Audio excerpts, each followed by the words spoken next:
রাজা কৃষ্ণচন্দ্রের আমলে যাতায়াতের ব্যবস্থা ভালো ছিল না। স্থলপথে গরুর গাড়িতে, জলপথে নৌকোয়, আর অবস্থাপন্ন লোকেরা যেত বজরায়। রাজা কৃষ্ণচন্দ্র বজরা করে গঙ্গায় একদিন নৌ ভ্রমণ করছিলেন। সঙ্গে ছিলেন গোপাল ভাঁড়। গোপাল দেখলেন আর একটা বজরা চলেছে গঙ্গায়। সেই বজরায় আছে কাপড়ে জড়ানো ছেলেকোলে নিয়ে এক মহিলা।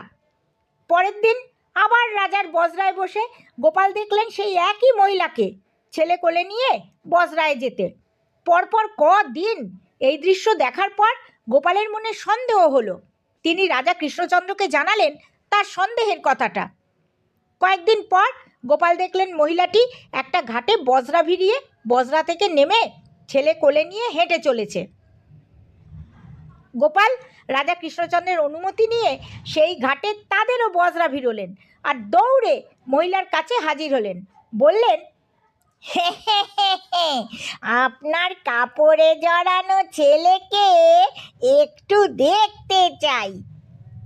মহিলাটি কোনো মতেই তার ছেলেকে দেখতে দিতে রাজি হলো না। বাধ্য হয়ে গোপাল রাজার অনুমতি নিয়ে শিশু সমেত মহিলাকে রাজপ্রাসাদে নিয়ে গেলেন।